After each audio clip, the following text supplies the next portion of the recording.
মহাকারুণিক তথাগত সম্যক সম্বুদ্ধ বিরাটময় বুদ্ধের ধর্ম আর বিশুদ্ধ সর্বগুণে গুণান্বিত অনুত্তর পুণ্যক্ষেত্র বুদ্ধের শ্রাবক সঙ্গ এই ত্রিবিধ শ্রেষ্ঠ রত্নকে সর্বপ্রথমে স্মরণ করছি।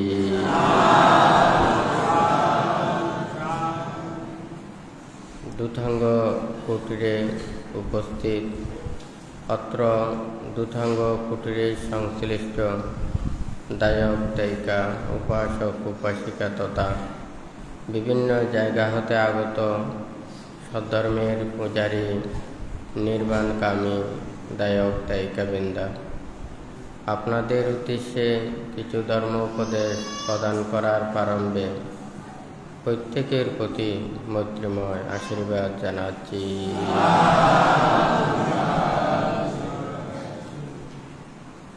যেই ধর্ম আচরণের মাধ্যমে সকল প্রকার দুঃখ থেকে নিবৃত্তি লাভ করা যায়, নির্বাণ সত্যকে উপলব্ধি করা যায়, সেই ধর্ম শ্রবণ করার পূর্বে প্রত্যেকে ত্রিরত্নের প্রতি শ্রদ্ধা উৎপন্ন করুন।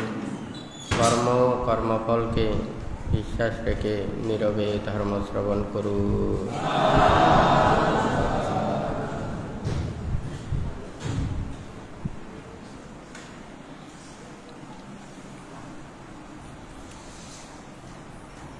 গত শুক্রবারে বান্তে কয়েকটা কথা বলেছেন যে যাহার মূল্য বুঝে না তাকে সেই জিনিস দিলে তাহার যত্ন করে না, তেমনি নির্বাণ ও মুক্তি কি এর প্রয়োজন ও গুরুত্ব সম্পর্কে প্রত্যেকেরই জানা উচিত। জীবন চলার পথে ধর্মময় কর্মের মাধ্যমে সুখ শান্তি লাভ করা খুবই কঠিন। এখানে বৌদ্ধ ধর্মে যে নির্বাণ এবং মুক্তির কথাটা বলেছেন, আসলে এই নির্বাণ কথাটা আমরা বিভিন্ন পুস্তকে বিভিন্ন জায়গায় ব্যবহার করতে দেখি। এখানে সাধারণত নির্বাণকে বোঝায় নিভে যাওয়া, যেমন অনির্বাণ শিখা, প্রজ্বলিত যেই শিখাটা নিবে না সেটা হচ্ছে অনির্বাণ শিখা। তো এখানে সাধারণত নিভে যাওয়া বোঝায়, কিন্তু বৌদ্ধ ধর্মে অর্থে কিন্তু তা নয়। বৌদ্ধ ধর্মে অর্থ হচ্ছে নি আর বান। নি অর্থ হচ্ছে ছাড়া, বাহীন, যেটা নয় বা থাকে না। এখানে বান অর্থ হচ্ছে তৃষ্ণা, লোভ, দেশ, মোহ, পাপ, অর্থাৎ যার মনে নেই তাহাই হচ্ছে যে নির্বাণ। তৃষ্ণামুক্ত মনে নির্বাণ সত্যকে উপলব্ধি করতে পারে। এটা নির্বাণ কোনো বস্তু নয়, নির্বাণ এটা উপলব্ধির বিষয়। অর্থাৎ যেই মন পাপমুক্ত হয়েছে, সকল প্রকার ক্লেশ মুক্ত হয়েছে, অবিদ্যা তৃষ্ণাকে ধ্বংস করতে পেরেছে, সেই বিমুক্ত চিত্ত দ্বারাই নির্বাণ সত্যকে উপলব্ধি করতে পারে। নির্বাণকে ওখানে দুই ভাগে ভাগ করেছেন, একটা সোপাদিশেষ নির্বাণ আর একটা হচ্ছে অনুপাদিশেষ নির্বাণ। অর্থাৎ মন থেকে পঞ্চস্কন্ধ যুক্ত হয়ে যদি নির্বাণ সত্যকে উপলব্ধি করে, এটা হচ্ছে যে সোপাদিশেষ নির্বাণ। আর অনুপাদিশেষ নির্বাণ এটা হচ্ছে যে যখন পঞ্চস্কন্ধ সম্পূর্ণ ত্যাগ করে একেবারে পরিনির্বাপিত হয়, তখন হচ্ছে যে সেটা অনুপাদিশেষ নির্বাণ। অর্থাৎ সোপাধিশেষ নির্বাণের মধ্যে এই পঞ্চস্কন্ধ বিদ্যমান, কিন্তু পঞ্চস্কন্ধের মধ্যে তার মনে লোভ, দেশ, মোহ, হিংসা, বিদ্বেষ সেটাকে ধ্বংস করে, কিন্তু এই নামরূপকে ধ্বংস করতে পারে না। তারপর যখন অনুপাধিশেষ নির্বাণে একেবারে নির্বাণ প্রাপ্ত হয়, সেখানে বুদ্ধ সেই নির্বাণকে বোঝানোর জন্যই বুদ্ধ নির্বাণ কাকে বলে এটা বলেছেন।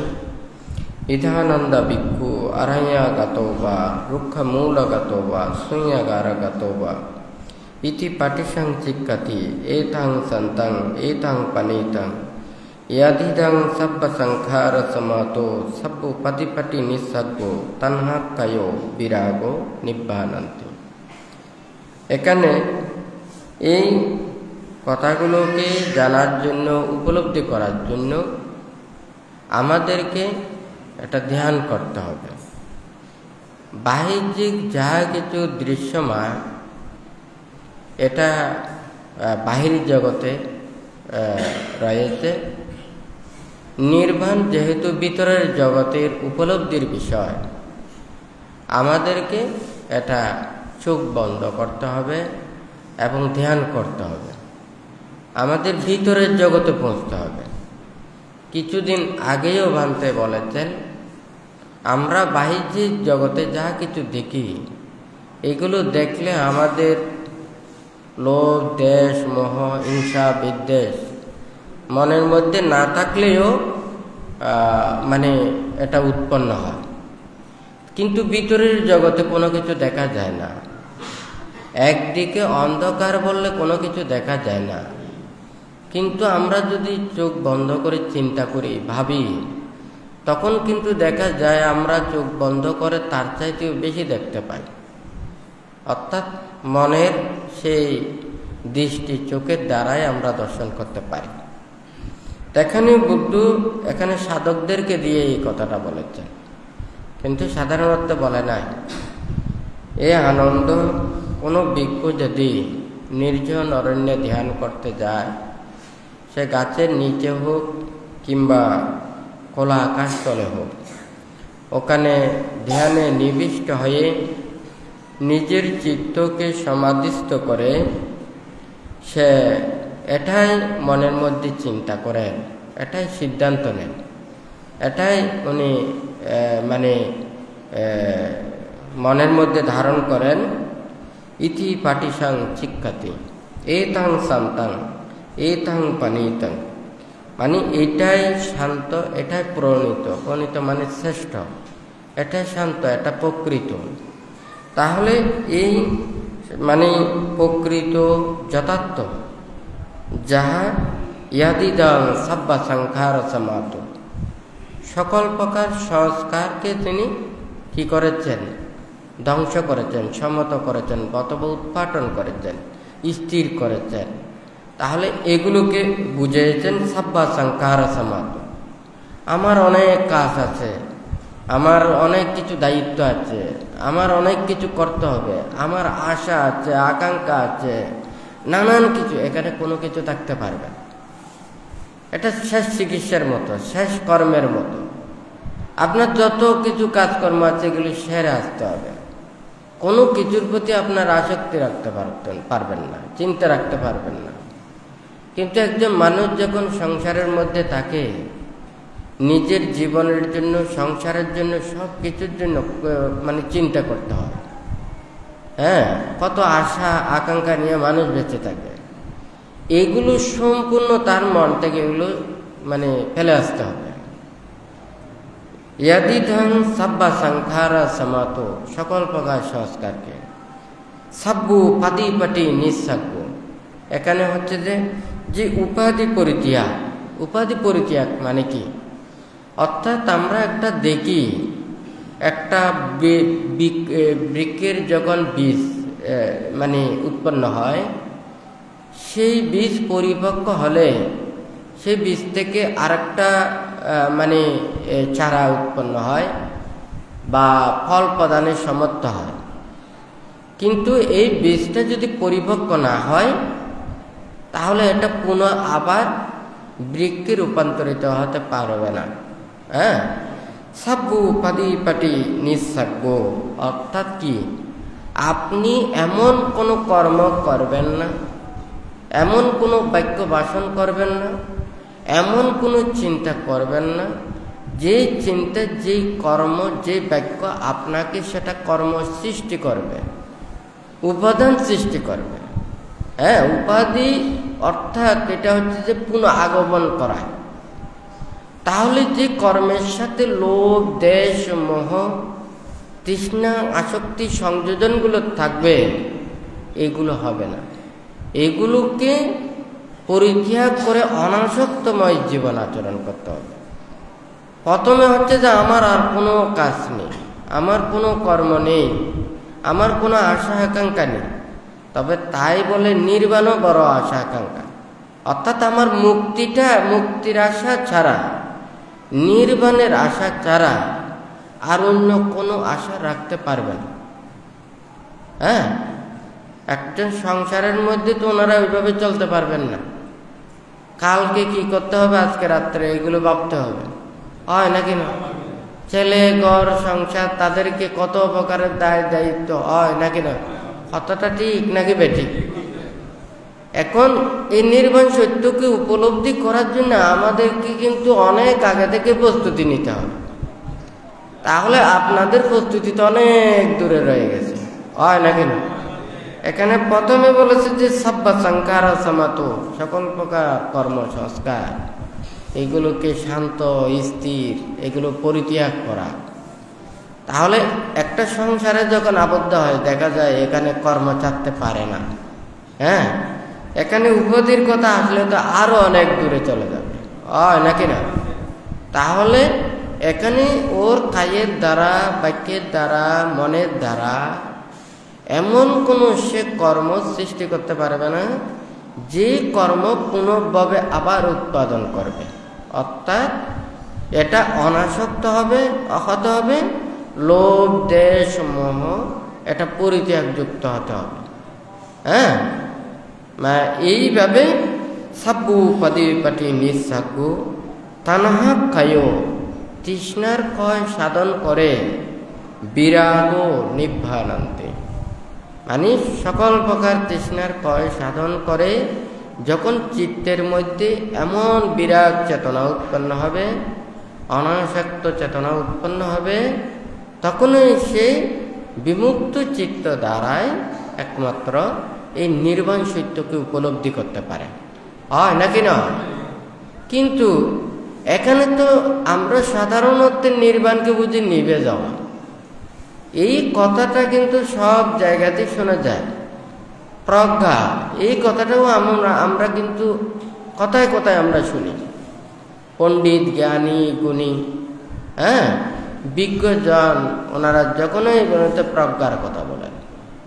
প্রজ্ঞা এটা জ্ঞান অর্থে বোঝায়, কিন্তু বৌদ্ধ অর্থে প্রজ্ঞা হচ্ছে যে নির্বাণ সত্য উপলব্ধির যে অস্তর ক্ষেত্রে যে বিভাজন, শ্রোতাপত্তি, সুকৃতাগামী, অনাগামী, অরহত মার্গ ফল এবং নির্বাণ সত্যকে উপলব্ধি করা, এগুলোকে বলেছেন বুদ্ধ প্রজ্ঞা। তাহলে আমরা সাধারণত যে প্রজ্ঞাকে বলি, সেই প্রজ্ঞা আর এই প্রজ্ঞার মধ্যে অনেক তফাৎ রয়েছে, হয় নাকি না? তাহলে আমরা অর্থ এবং অর্থ এটা যথাযথভাবে আমরা না বুঝলে, হৃদয়ঙ্গম না করলে, তাহলে ভিন্নতা তো অনেক থাকতে পারে। আমরা যখন দোকান থেকে কোনো একটা জিনিস নিই, দেখতে দেখা যায় একই ধরনের দেখতে, হয় নাকি না? কিন্তু কোয়ালিটির ভিন্নতা রয়েছে, হয় নাকি না? ওখানে কোনোটার দাম হচ্ছে যে দ্বিগুণের চাইতে আরো বেশি, কিন্তু দেখতে তো এক। তাই নির্বাণ লেখাটা, শব্দটা তো এক, কিন্তু এটা বাস্তব উপলব্ধিতে ভিন্নতা রয়েছে। তা আমাদের সেই ভিন্নতার ওখানে যেতে হবে। তো এই বুদ্ধির যা কিছু ধর্ম দেশনা দিয়েছেন, উপদেশ দিয়েছেন, কিছু লৌকিক অর্থে ব্যবহার অর্থে প্রকাশ করেছেন, কিছু লঘুত্তর অর্থে প্রকাশ করেছেন। যেমন আদিতে কল্যাণ, মধ্যে কল্যাণ, পর্যবেক্ষণে কল্যাণ। তাহলে এখানে প্রথমে যেগুলো কথা বলেছেন, সাধারণ মানুষ যারা সংসারের মধ্যে আবদ্ধ আছেন, তারা দানাদি কুশল কর্ম সম্পাদন করে এবং সৎকর্ম সম্পাদন করে নিজেদের জীবনকে অতিবাহিত করার জন্য উপদেশ দিয়েছেন। অর্থাৎ সাধারণ জনের সেই কুশল সৎ চিন্তা, ভালো চিন্তার মধ্যে থাকার জন্যই উপদেশ দিয়েছেন। এটা হচ্ছে যে প্রথম পর্যায়। তারপরে হচ্ছে যে দ্বিতীয় পর্যায়, সে চিন্তা করবে, ভাববে। হ্যাঁ, আমরা যদি এখানে বলি লৌকিক মানে ভোগময় সুখ, আর পরে বলে যে মানে স্বর্গের স্বর্গসুখ, এরপরে বলে যে মানে ব্রহ্মসুখ অর্থাৎ ধ্যানময় সুখ, তারপরে হচ্ছে যে এই প্রজ্ঞালাভের এই নির্বাণ সুখের মানে যে স্তরগুলো রয়েছে সেই সুখ আয়ত্ত করা। তাহলে এখানে সুখের ক্ষেত্রেও কিন্তু কি এখানে ধাপে ধাপে বিদ্যমান। কথাটা ঠিক নাকি বেটি? তাহলে আমাদেরকে এটা ধাপে ধাপে উপরের দিকে যেতে হবে। আমরা যদি উপরের দিকে না যাই, আমরা যদি এখানে মানুষদেরকে এই সুখের বদলে যদি এই সুখ বলি, তাহলে এটা তো নয়, এটা প্রকৃত লাভ করতে পারবে না। হ্যাঁ, যেমন বুদ্ধ যখন এই নির্বাণ অর্থ ব্যাখ্যা করেছেন, নির্বাণের অনেক গুণের কথা বলেছেন, সুখের কথা বলেছেন। এর আগেও যারা মানে সাধক মুনি ঋষি তাপসরা ছিলেন, তাহারাও ধ্যান করেছেন। প্রথম ধ্যান, দ্বিতীয় ধ্যান, তৃতীয় ধ্যান, চতুর্থ ধ্যান সহ অষ্ট সমাপত্তি পর্যন্ত ওনারা লাভ করতে পেরেছেন। অষ্ট সমাপত্তি পর্যন্ত লাভ করে ওনারা বিভিন্ন ঋদ্ধি বিদ্যাদি পর্যন্ত ওনারা আয়ত্ত করতে পারতেন এবং মানুষদেরকে অনেক অলৌকিক ওগুলো দেখাতে পারতেন। এখন কথাটা হচ্ছে যে এই ধ্যানের যে লৌকিক অষ্ট সমাপত্তি সহ ধ্যান অর্জন করা, আর একটা হচ্ছে প্রজ্ঞা লাভ করা, এটা দুইটা বিষয়। একটা হচ্ছে যে নিজের চিত্তের শক্তি লাভ করা এবং স্থির করা, আর হচ্ছে যে আরেকটা চিত্তের বিশুদ্ধতা সাধন করা, বিমুক্ততা করা। এটা কিন্তু এক নয়। আমরা এখানে পানিকে যদি দেখি, পানিকে পরিষ্কার করলাম, দুর্গন্ধ মুক্ত করলাম, তাহলে সবাই দেখবে যে এটা কিন্তু ফ্রেশ পানি, পরিষ্কার পরিচ্ছন্ন, কোনো দুর্গন্ধ নেই, হয় নাকি না? কিন্তু জীবাণুকে দেখা যাচ্ছে না। এখানে জীবাণু আছে নাকি নেই, কোনো কিছু দেখা যাচ্ছে না। এখন জীবাণু মুক্ত করাই এটা হচ্ছে যে প্রজ্ঞা। হ্যাঁ, তাহলে এখন জীবাণু মুক্ত কিনা এটা তো পরীক্ষা করতে হবে, হয় নাকি না? এখানে পরীক্ষা ছাড়া এগুলো কোনো কিছু দেখা যাবে না। জীবাণু দেখা যায়, আমরা খালি চোখে কোনো কেউ দেখবো না, হয় নাকি না? ওখানে অণুবীক্ষণ যন্ত্র, বিভিন্ন যন্ত্রপাতি দিয়ে ওখানে পরীক্ষা করে এটাকে দেখতে পারে, হয় নাকি না? তো বুদ্ধ ওখানে সেই নির্বাণ সত্যকে উপলব্ধি করে মানুষের মধ্যে সেই মুক্তির বাণী, নির্বাণের কথাটা ওখানে বলেছেন। দেখুন, বুদ্ধিজ্ঞান লাভের পর বুদ্ধ যেভাবে ধর্ম দান করেছেন, উপদেশ দিয়েছেন, আমরা যদি বুদ্ধির পরিনির্বাণের পর এই ধর্মগুলোকে মানুষের মধ্যে যখন প্রচার করতে আসে, ওখানে কিছুটা ভিন্নতা আছে। আর তখন কিন্তু বুদ্ধ সরাসরি তাহাদেরকে নির্বাণের উপদেশ দিয়েছেন এবং ত্যাগের উপদেশটা দিয়েছেন। বুদ্ধ চিন্তা করেছেন, আমি যদি তাদেরকে দিয়ে এখানে মানে লৌকিক ভোগময় সুখের অনেক কিছু উপদেশ দিতে পারি, তাহাদেরকে সুন্দর মতো চলার জন্য অনেক কিছু উপদেশ দিতে পারি, সবাই এই সংসারের মধ্যে থেকে ওনারা সুখী দিন যাপন করবেন। কিন্তু সে যদি এই জন্ম নিরোধ করতে না পারে, ভব নিরোধ করতে না পারে, তাহলে তো তাহাকে আবার পুনঃ পুনঃ জন্ম নিতে হবে। এখন রাজত্ব সুখ দিলাম বা ধনির ভোগময় সুখ দিলাম, তাহলে সে তো কিন্তু মুক্তি পাবে না। বুদ্ধ বুদ্ধিজ্ঞান লাভের পরে সরাসরি এই নির্বাণ এবং মুক্তির কথাটাই ওখানে বলেছেন। দেখুন, ওখানে আর অন্য কোনো কর্ম নেই। যারা সংসার ত্যাগ করে ব্রহ্মচর্য জীবনে এসেছেন, ওনাদেরকে শিক্ষা দিয়েছেন নির্বাণের শিক্ষা, মুক্তির শিক্ষা, আর অন্য কোনো শিক্ষা নয়। লৌকিক অনেক কিছু, লেখাপড়া, বিদ্যা শিক্ষা, অনেক কিছু আছে না, শিল্প বাণিজ্য আছে নাকি নেই? তো বুদ্ধ বলেছেন এই বাণিজ্য দিয়ে সে এই জীবনটা সংসারে সুন্দরভাবে চলতে পারবে, কিন্তু সে তো মুক্ত হতে পারবে না। সে যদি মুক্ত হতে না পারে তাহলে তো তার জন্ম নিরোধ নয়, ভব নিরোধ নয়। তখন বুদ্ধ সবাইকেই এই উপদেশটা দিয়েছেন, ওনারা যে যতটুকু পারে কেউ সংসার ত্যাগ করে মানে সব সময় নির্বাণ মুক্তির কর্ম করেছেন। আর যারা সংসারে রয়েছেন তাহারা শীলময় জীবন আচরণ করে, ধর্মময় জীবন আচরণ করে, আশা আকাঙ্ক্ষা প্রত্যাশা নানান কিছু এগুলো পরিত্যাগ করে যেভাবে নিজেদের জীবনকে ধন্য করতে পারে, যার যার প্রচেষ্টা অনুযায়ী যতটুকু আয়ত্ত করতে পারে সেইভাবে বুদ্ধ উপদেশ দিয়েছেন, হয় নাকি না? তাহলে এখানে যেভাবে ধর্মের কর্মকর্তা, এটা তো আমাদের সবাইকে আগে বুঝাতে হবে, এটা জানতে হবে।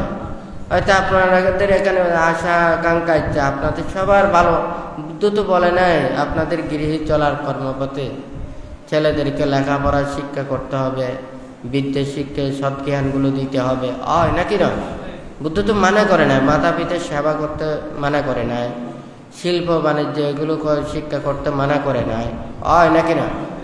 বুদ্ধ ধর্ম চেতনাটা মনের মধ্যে থেকে তারও একটা কি করতে হবে, সময় উৎপন্ন হতে হবে।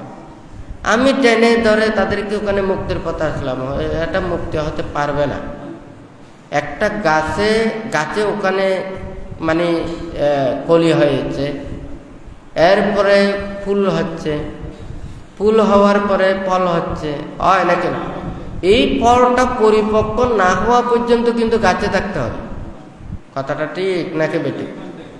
কিন্তু এখন পরিপক্ক না হওয়ার আগে যদি গাছটা থেকে ঝরে যায় তাহলে এটা তো ফল দিতে পারবে না। তাহলে প্রতিটা মানুষের একটা চেতনা, জন্ম জন্মান্তরের পারমি এটা থাকতে হবে, পুণ্য সংস্কার থাকতে হবে। আজকে কেন মানুষেরা জ্ঞান লাভ করতে পারছে না, প্রজ্ঞা লাভ করতে পারছে না? কেন নির্বাণ মুক্তির কথাটা শুনলে মানুষ দূরে সরে যায়? হ্যাঁ, এটার অর্থ হচ্ছে তাদের পারমি থাকতে হবে। এটা ত্রিহেতুক পুদ্গল হতে হবে, অহেতুক পুদ্গল, দ্বিহেতুক পুদ্গল, ত্রিহেতুক পুদ্গল। যারা জন্ম জন্মান্তরে পুণ্য সংস্কার থাকে, জ্ঞান লাভের হেতু থাকে, তারা হচ্ছে যে ত্রিহেতুক পুদ্গল। তাহলে ওনার যদি জন্ম জন্মান্তরের যদি সংস্কার থাকে, সেই ত্রিহেতুক পুদ্গল কল্যাণ মিত্রদের সান্নিধ্য লাভ করে যখন যথাযথ শিক্ষা পান, ওনারা প্রজ্ঞা লাভে উন্নীত হতে পারে। আর যারা মনে করেন ওরা দ্বিহেতুক পুদ্গল, ত্রিহেতুক বা অতীতের যে কর্মসংস্কার নেই, ইহ জন্মে প্রচেষ্টা চালালে ভবিষ্যতে বা ভবিষ্যৎ জন্মে বা ওনারা ত্রিহেতুক পুদ্গল হতে পারবেন, অর্থাৎ দ্বিহেতুক থেকে ত্রিহেতুক হতে পারবেন। তাহলে সেই ত্রিহেতুক কর্ম সৃষ্টি করতে পারে। এখন বান্তার কথাটা বুঝতে পেরেছেন? হ্যাঁ, এখন আমরা তো মানুষেরা তো এখন এই জন্ম চিন্তা করতে করতে, এইগুলো সব কিছু দেখতে, এইগুলো যা কিছু দেখি, যা কিছু শুনি, এগুলো নিয়ে ভাবতে ভাবতে জীবনটা শেষ, হয় নাকি না? ওই অতীত জন্ম, পরলোক, হ্যাঁ, নির্বাণ মুক্তি, এই মানসিক বিষয় এগুলোকে চিন্তা করার শক্তি আমাদের নেই। আরো বেশি আমাদেরকে অতিরঞ্জিত করে তুলতেছে। হ্যাঁ, এই যে যত প্রকারের সরঞ্জামগুলো, হয় নাকি না? মোবাইল থেকে শুরু করে প্রযুক্তির যত বেশি ডেভেলপ হচ্ছে, এবং মানুষের যে এখন চাওয়া পাওয়া, আশা আকাঙ্ক্ষা, ইচ্ছা, উদ্ভাবন, আবিষ্কার, যা কিছু, এগুলো আমাদের মনকে আরো ধ্বংস করে দিচ্ছে। অর্থাৎ আমরা আমাদের এই অহংকারগুলোকে দিন দিন বাড়াচ্ছি। মানুষ আমরা করতে পারছি না এমন কোনো বাকি নেই, আমরা হতে পারছি না এমন কোনো বাকি নেই। হ্যাঁ, দিনকে রাত বানাতে পারছি, রাতকে দিন বানাতে পারছি, হয় নাকি না? এগুলো তো মাঝে মধ্যে একটু একটু শোনা যায়, হয় নাকি না? রাত্রে যদি বিরাট একটা স্যাটেলাইটে মনে করেন ওখানে সৌরশক্তি নিয়ে রাত্রে যদি ওখানে লাইটের মতো জ্বালায়, তাহলে একটা লাইট তো ওখানে দেখা যাবে সারা রাত ওখানে জ্বলবে। দিনে সূর্য জ্বলবে, রাত্রে সৌর চলবে, নাকি না? এখন যদি মনে করেন দিনকে রাত বানান, রাতকে দিন বানান, আমরা সব বাহিরের জগতে বিদ্যমান, ভিতরের জগতে না। আজকে আমরা যদি এটা চিন্তা করি, এটা তো আমাদের মানুষের প্রত্যেকের মনে পুষতে হবে, আগে জানতে হবে। তো আমরা মানুষদের সবাই ভালো হতে চায়, এটা সত্য। মানুষের মধ্যে সদ্জ্ঞান আছে, তাও সত্য। হ্যাঁ, কেউ যদি আপনি বিপদে পড়েন, দেখবেন ওখানে সবাই ওখানে যে যতটুকু পারে সাহায্য করে। এটা তো আমাদের মানুষের মধ্যে যা আছে অন্য প্রাণীদের মধ্যে নেই। আবার মানুষের মধ্যে লোভ, দেশ, মোহ, হিংসা, বিদ্বেষ উৎপন্ন হলে এটা কিন্তু আমরা অন্যান্য পশুর চাইতেও বেশি অতিরিক্ত হয়ে যায়, নাকি না? আগুন যতটুকু ধ্বংসপ্রাপ্ত করতে পারে, আমাদের মন তার চাইতেও বেশি ধ্বংস করতে পারে, নাকি না? এই আগুনের তাপে অনেক কিছু জ্বলে না, কিন্তু আমাদের মনের আগুনটা যখন জ্বলে, যতক্ষণ না পর্যন্ত তার মনের ইচ্ছেগুলো সাধন করতে পারবে না, ততক্ষণ পর্যন্ত শুধু মানুষকে জ্বালাতেই থাকবে, নাকি না? তাহলে এই মনের ভিতরে যে লোভ, দেশ, মোহ, হিংসা, বিদ্বেষ, পাপর চেতনাগুলো, এগুলোকে যদি আমরা দূরীভূত না করে যতই কিছু আমরা প্রযুক্তির উন্নত শিখরে, উচ্চ শিখরে যদি আমরা যাই, আমরা শান্তি পাব না, নাকি না? আপনারা পরিবার পরিজন নিয়ে 1 তলা থেকে 7 তলার উপরে থাকেন, নাকি না? মাতা পিতা, ভাই বোন, স্ত্রী পুত্র, সন্তান সন্ততি যারা আছে, ওনারা সুন্দরভাবে জীবন শ্রদ্ধায় অতিবাহিত না করলে, একজন একজনের প্রতি বিশ্বাস আস্থা না থাকলে, সম্মান না থাকলে, ওখানে 7 তলাতেও শান্তি পাওয়া যায় না, সুখ পাওয়া যায় না। কথাটা ঠিক নাকি বেঠিক? আর যদি সবাই মিলে ধর্মময় জীবনে 1 তলাতেও যদি থাকে, সন্তুষ্টি যদি থাকে, তাহাদের মধ্যে কিছুটা হলেও শান্তি আছে, নাকি না? কিন্তু আমাদের চোখ তো অনেক লম্বা, নাকি না? চোখ বন্ধ করলে সব কিছু অন্ধকার দেখি, নাকি না? আর মনশ্চোখকে যদি ওখানে দর্শন করি, অনেক কিছু জ্ঞান উৎপন্ন করতে পারি। আর যখন আমাদের এই চোখটা আছে, যত উপরে উঠি অনেক কিলোমিটার পর্যন্ত দেখি, নাকি না? এইগুলো দেখাকে আমরা সামলাতে পারি না, নাকি না? আজকে যদি সবাই এই প্রযুক্তির বড়াই না করে, আমরা যদি মনের বড়াই করতাম, মনের চিকিৎসা করতাম, মনের পাপগুলোকে ধ্বংস করার এটার জন্য উন্নত হতাম, যে যত বেশি নিজের মনের মধ্যে ভালো চিন্তা উৎপন্ন করতে পারবে, সে মানুষের মধ্যে সবচাইতে বড় জন, সবচাইতে গুণীজন, সবচাইতে সম্মানিত, নাকি না? কথাটা ঠিক নাকি বেঠিক? আমাদের মূল্যায়নের দিকটাও আমাদের থাকতে হবে, কিন্তু আমরা তো মূল্যায়ন করছি না, আমরা সেটা মূল্য দিচ্ছি না। সেই মূল্যগুলো আমরা না দেওয়ার কারণে আমরা কিন্তু ফলটা এটা ভোগ করছি। স্বার্থ, আমরা দিন দিন স্বার্থটাকে দেখছি, নাকি না? এই স্বার্থ পরিত্যাগ করতে হবে। মনের যে এই স্বার্থটা পরিত্যাগ করতে না পারলে, মানুষের মধ্যে একজন অপরজনের প্রতি যদি মায়া, মমতা, স্নেহ, আন্তরিকতা, শ্রদ্ধা, ভক্তি, বিশ্বাস এটা জাগ্রত করতে না পারলে কোনোদিন এখানে শান্তি লাভ করা সম্ভব নয়। তো এই ভ্রান্ত চিন্তা করে যে এই যে বুদ্ধ যাহা কিছু ভেবেছেন, মানুষদের জন্য মুক্তির কর্মপথের নির্বাণ সত্য উপলব্ধির কথাগুলো বলেছেন, আমরা মানুষের কাছে বলতে হবে, মানুষের কাছে এই কথা পৌঁছতে হবে। তো আপনারা কোথায় যেতে চান সেটা আপনার বিষয়, কিন্তু আমরা যদি সেটা শুনতেও না পারি, তাহলে আমরা কিভাবে ভাববো, কিভাবে আচরণ করব, নাকি না? সবাই শান্তি চায়, সবাই মুক্তি চায়, সবাই সুখে থাকতে চায়, কথাটা ঠিক নাকি বেঠিক? কিন্তু আমরা পাচ্ছি না কেন? কেন আমরা সুখে থাকতে পারছি না? আমাদের বিশ্বাস লাগবে তো, নাকি না? যেমন মনে করেন আপনার একটা ছোট ছোট বিশ্ব হচ্ছে একটা ছোট পরিবার, হয় নাকি না? একটা পরিবারে দেখুন, ওখানে 5-6 সদস্যের মধ্যে দেখুন, হ্যাঁ, ওখানে যদি মনে করেন যে সবাই যদি আন্তরিকতাপূর্ণ হয়ে একটা জায়গাতে থাকে, হ্যাঁ, তাহলে ওখানে বয়োজ্যেষ্ঠকে যদি সম্মান করে, শ্রদ্ধা করে, তাদের আদেশ নির্দেশ উপদেশ পালন করে, হয় নাকি না? যার যার কর্তব্য কর্ম যদি ওখানে রত থাকে, হ্যাঁ, তো ওখানের মধ্যে সবার মধ্যে একটা যে আন্তরিকতাপূর্ণভাবে সবাই সুখে থাকতে পারবে, হয় নাকি না? যখন যদি ওখানে বাড়াবাড়ি করা যায়, এর উপরে এ উঠতে চায়, এর উপরে এ উঠতে চায়, আমি বড় আমি ছোট, হয় নাকি না? হ্যাঁ, এই যে যখন আত্মঅহংকারগুলো ওখানে শুরু হয়ে যাবে, তখন এই ছোট বিশ্বে যখন আগুন জ্বলে, এটা হচ্ছে বড় বিশ্ব। একটা বাতিতে ওখানে অনেক সলিতান দন্তে আমরা যেমন সুতো দেখি, এই বড় সুতো মোটাতে কিন্তু একটা ওখানে অনেক সুতো জমাটো কিন্তু একটা সুতো রূপান্তরিত করতে হয় নাকি না? একটা ছোট ছোট সুতোগুলোকে ওখানে একত্রিত করে একটা বড় সুতলিতে রূপান্তরিত করতে হয় নাকি না?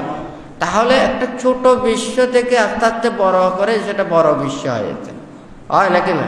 এখন ছোট বিশ্বে আগুন, এখন বড় বিশ্বে তো আগুনটা আরো ধাও ধাও করে জ্বলে। কথাটা ঠিক নাকি বেটি?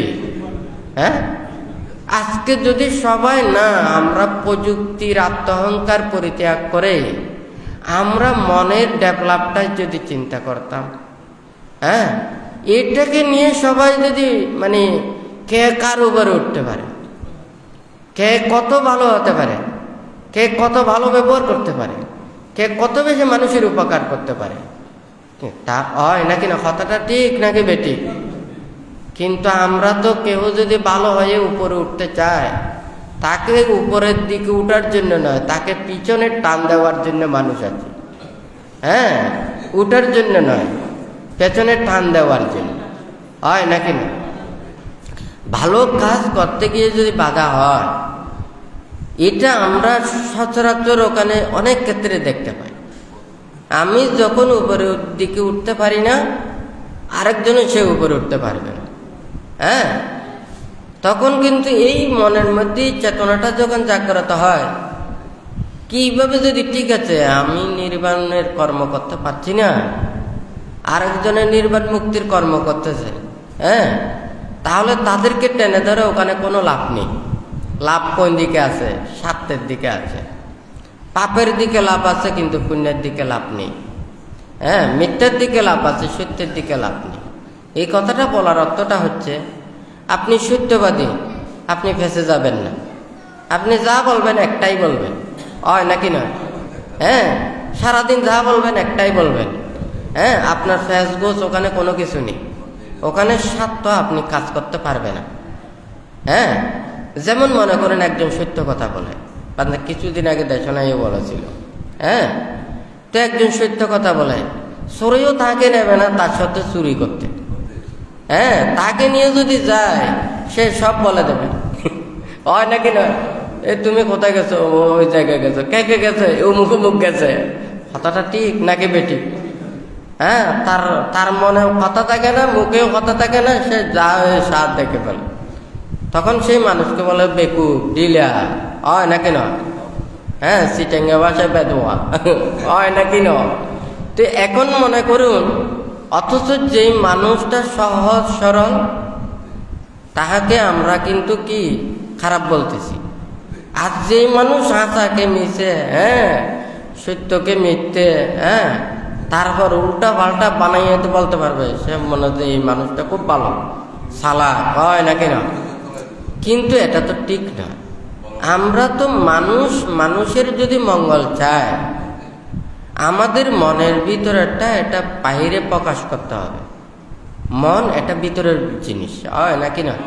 মনের ভাব প্রকাশের জন্য ভাষা, কিন্তু আমাদের মনটাকে চেনার জন্য তো ভাষা দিয়েই আমরা চিনতে পারি, হয় নাকি না? কিন্তু আমরা যখন মনের ভাবটা আমরা মুখ দিয়ে যখন যথাযথ বলি না, তাহলে আমাদের মনের বিষয়টাও সবাই জানা হয় না, হয় নাকি না? তখন মনের মধ্যে সব কিছু ভিতরে থেকে থাকে, হয় নাকি না?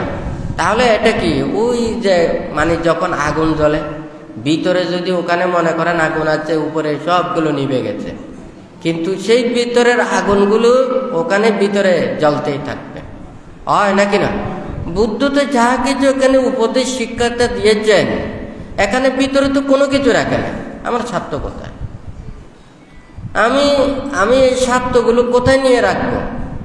আমার যদি এখানে যদি এতগুলো জন্ম জন্মান্তরে সারি অসংখ্য কল্পকাল ধরে উনি 30 পারমী পূর্ণ করার জন্য জন্ম জন্মান্তরে অনেক ওখানে কর্ম ত্যাগ স্বীকার করেছেন, মানে নিজের জীবন দান করেছেন, ওনাদের অঙ্গ প্রত্যঙ্গ দান করেছেন, মানুষদেরকে উপকার করেছেন, হয় নাকি না? আজকে অনেক মানুষেরা নিজের জীবন দিয়ে মানুষদেরকে উপকার করে, হয় নাকি না? ওনারাও এই পারমী পূর্ণ করছেন, ওনারাও মানে কুশল কর্ম সম্পাদন করছেন। ওনাদের এই পুণ্য পারমী আস্তে আস্তে বর্ধিত করে একদিন ওনারা উপরের দিকে যেতে পারবে, হয় নাকি না? উনি এই চারি অসংখ্য কল্পকাল ধরে উনি 30 পারমী পূর্ণ করার পর যখন শেষ জন্মেও 6 বছর কঠোর ধ্যান করেছেন। কঠোর ধ্যানের পরে যতই 45 বছর যাবৎ দিনে রাতে পরিশ্রম করেছেন মানুষদেরকে মুক্তি পথে আনার জন্য, হয় নাকি না? কারো কাছ থেকে টাকা চেয়েছেন, পয়সা চেয়েছেন, ধনরত্ন চেয়েছেন, উনি বলছেন না, আমার কাছে আসতে হলে আপনাদেরকে এগুলো সংসার ধন রত্ন এগুলো সব পরিত্যাগ করে আসতে হবে। আজকে যদি আপনারা সবাই এভাবে আসেন, কে আপনাদেরকে ওখানে আসতে না দেবে? রক্ষা কোথায় দেবে? জায়গা কোথায় দেবে? কথাটা ঠিক নাকি বেটি? আপনারা ধর্ম চর্চা করতে চান, ধর্ম আচরণ করতে চান, সত্যের পথে চলতে চান, নীতির পথে চলতে চান, মুক্তির পথে আসতে চান, আপনাদেরকে দেখাশোনা কে করবে? আপনারা তো আয় রোজগার করতে পারবেন না, টাকা পয়সা ধরতে পারবেন না, আপনাদেরকে ওখানে রান্না বান্না করতে পারবেন না, চাষবাস করতে পারবেন না, হয় নাকি না? তাহলে আপনাদেরকে তো অন্তত এই মুক্তির কর্ম সাধনের জন্য তো ওখানে ভরণ পোষণের প্রয়োজন, চতুর্পত্যের প্রয়োজন। এই চতুর্পত্য কে দেবে?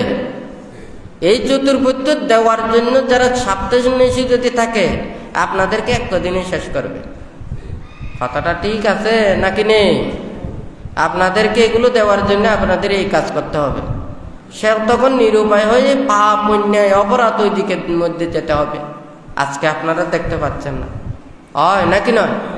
কেন আমরা সংসার ত্যাগ করে ব্রহ্মচর্য জীবনে এসে আমাদের ঘর সংসার নানান কিছু এগুলো না থেকে এগুলো আমরা পরিত্যাগ করে কার জন্য এত অন্যায় করছি? কার জন্য আমি অপরাধ করছি? কার জন্য এত আমার নিজের জীবনকে ধ্বংস করছি?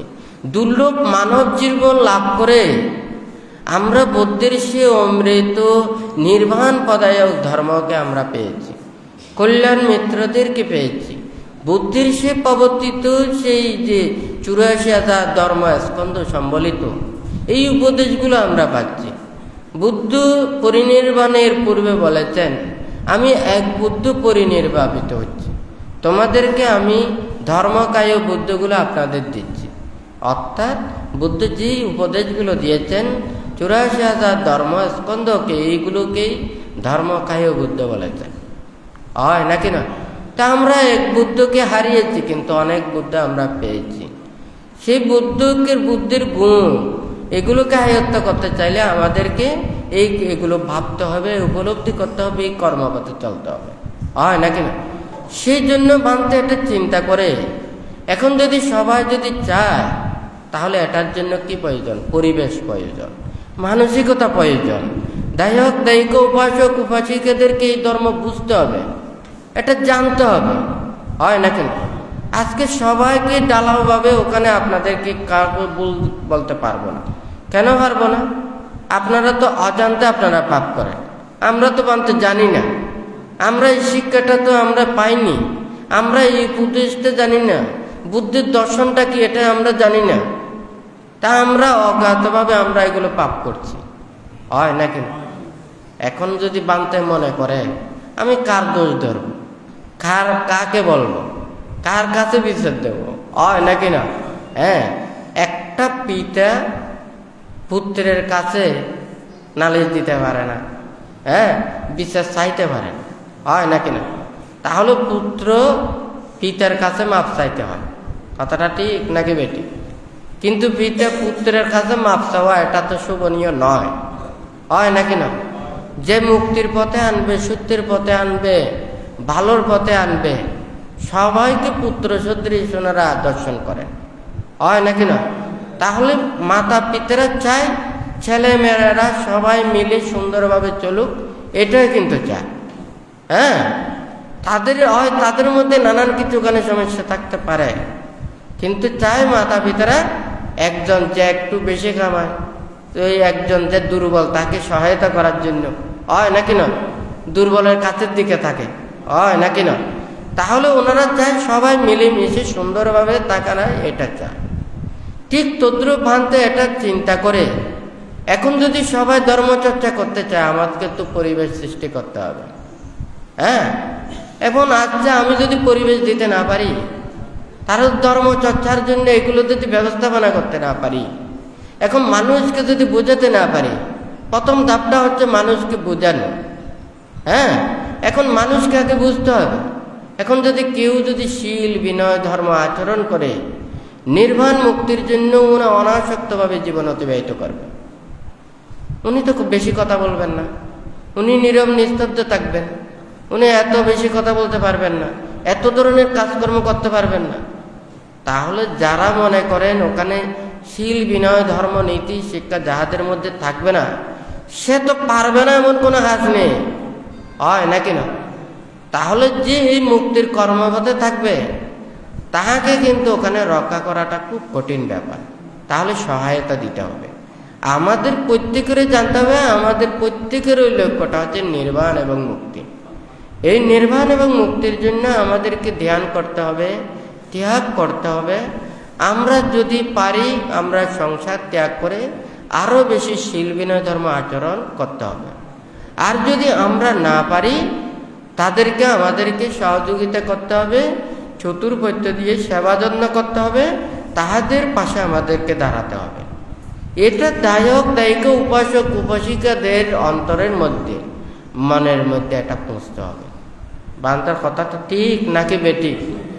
কারণ এখানে কোনো ভাগ নেই, দায়িকারাও নির্বাণ মুক্তি চায়, আমরা ভিক্ষু সমন আমরাও নির্বাণ মুক্তি চাই।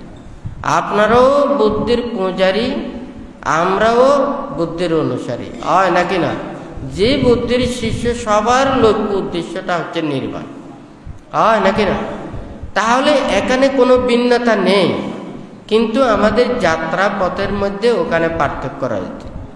একটা অফিসেও যদি কাজ করে এখানে মালিকের দায়িত্ব আলাদা, হ্যাঁ, আর অন্যান্য যারা ম্যানেজার যারা পরিচালনা করেন তাদের দায়িত্ব আলাদা, এবং যারা কর্মচারী রয়েছে যার যার ওখানে দায়িত্বগুলোকে প্রতিপালন করা। কথাটা ঠিক নাকি বেটি?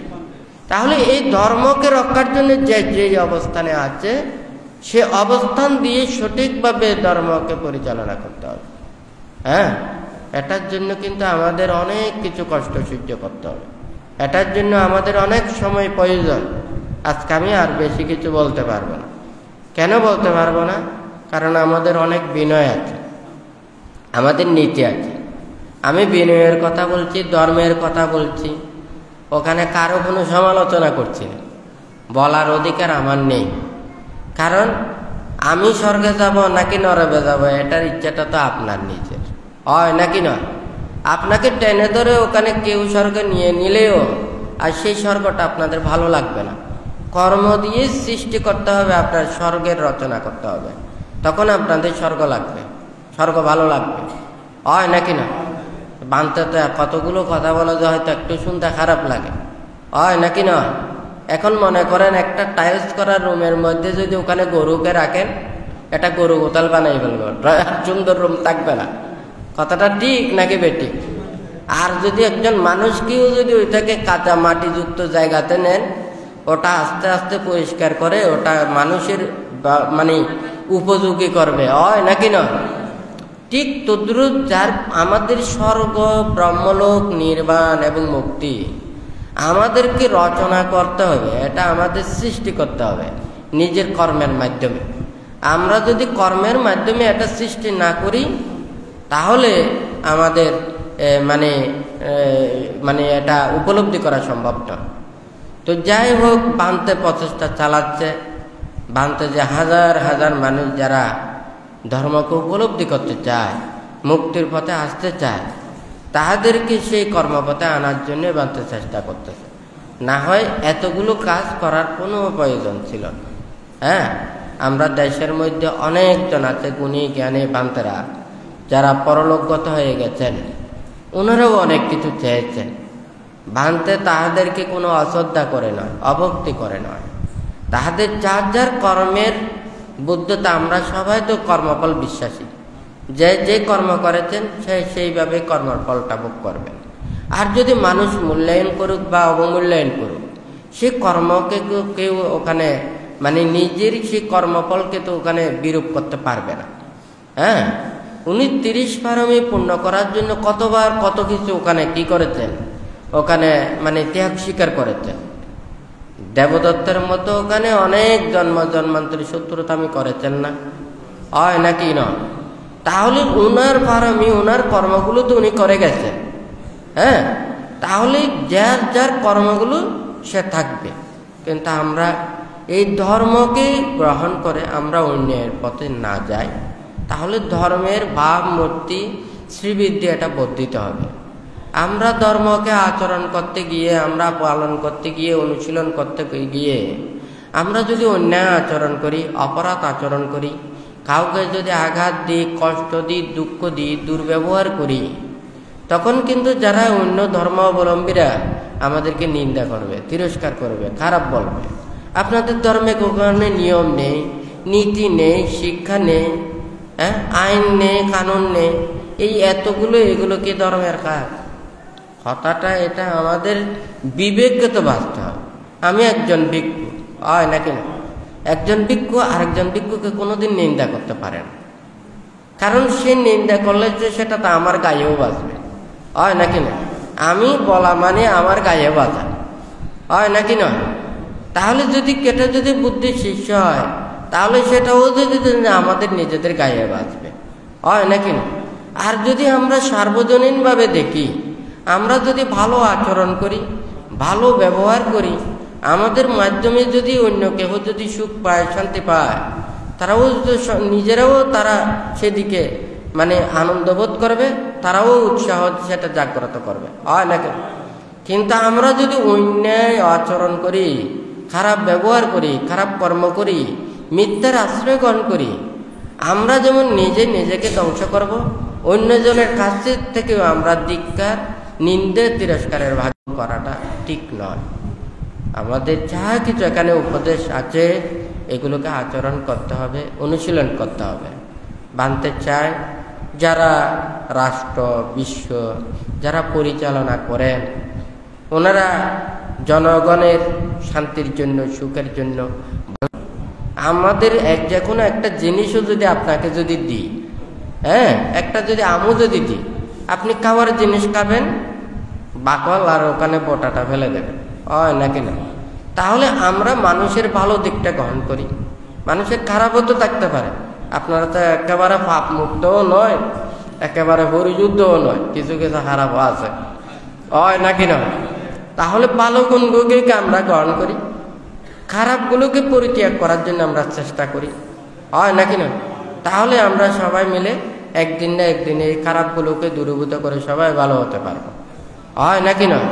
তো বান্ধে চিন্তা করে যতদিন পর্যন্ত সেটা পরিবেশ সৃষ্টি করতে না পারবে, ততদিন পর্যন্ত আপনাদেরকে আমি যথাযথভাবে বলতে পারবো না।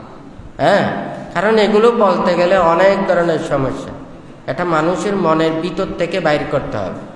যার যখন এখানে মাথা থেকে পা পর্যন্ত এটা ছড়িয়ে যায়, তখন ক্যান্সার রোগে আক্রান্ত হয়ে তখন বড় বড় ডাক্তাররাও চিকিৎসা করে তাকে সুস্থ করতে পারে না, হয় নাকি না? তো মনের ভিতরে বাঁধতে, যেমন কিছুদিন আগেও বলেছেন, হ্যাঁ, আমরা সবসময় যেগুলো চিন্তা করছি, যেটা চিন্তা করে সব মানুষকে সেই সেন্সে সবাইকে মনে করে, হয় নাকি না? কিন্তু ওই মানুষ তো সেটা খারাপ চিন্তা নাও করতে পারে, কিন্তু অটোমেটিক আমাদের সেই মনের মধ্যে এসে যায়। অর্থাৎ আমি যদি ভালো মানুষ হই, সবসময় ভালো দিকটা চিন্তা করি, আবার খারাপ মানুষের সবসময় খারাপ দিকটাই আমরা দেখি, হয় নাকি না? তো সেই জন্য বান্ধব বলো যে ওখানে পাখিতে ওখানে গাছের মধ্যে দেখা যায়, হয় নাকি না? কাঠঠোকরো পাখিগুলো সবসময় বসে গাছের কোথায় বসে? কাঠঠোকরো উপরে বসে না সাইডে বসে, যেদিকে যায় ওই গাছের সাইডে বসে, হয় নাকি না? আর অন্য পাখি বসে উপরে। আমরা মানুষের মধ্যেও যারা যদি ওই দোষ ধরতে চায় তারা বসবে একদিকে, আর যারা শুনতে চায় তারা বসবে একদিকে, হয় নাকি না? তো আমরা এগুলো পরিত্যাগ করে সঠিক ধর্মের এখানে আসতে হবে। ওখানে দেশ রাজ্যে ওখানে চলানোর জন্য ওরা তো সবার জন্য ভালো চায়, এখানে খারাপ বলার কোনো কিছু নেই। আমাদের বৌদ্ধ নীতিতে বুদ্ধির উপদেশে অহিংসা মৈত্রী ত্যাগের কথাগুলো বলেছেন। আমরা তো আমাদের আবদার করতে পারি, আমাদের এই নীতিটাতে আমাদের এই শিক্ষাটা আছে, আমাদের এই নীতি শিক্ষা দিয়ে আপনারা আইন করুন, আমাদেরকে এইভাবে চলতে হবে। তাহলে আমাদের কি ভালোর জন্য আমাদের আইন দেবে? কথাটা ঠিক নাকি বেটি? তাহলে এটা তো আমাদের সবার চাওয়া থাকতে হবে, আমাদের দাবি থাকতে হবে। কিন্তু আমরা তো চাইই না, আমরা ভালোর দিকটা চাই না, খারাপ দিকটাই চাই। তখন হয়তো এটা খারাপ হয়ে যায়। কথাটা ঠিক নাকি বেটি?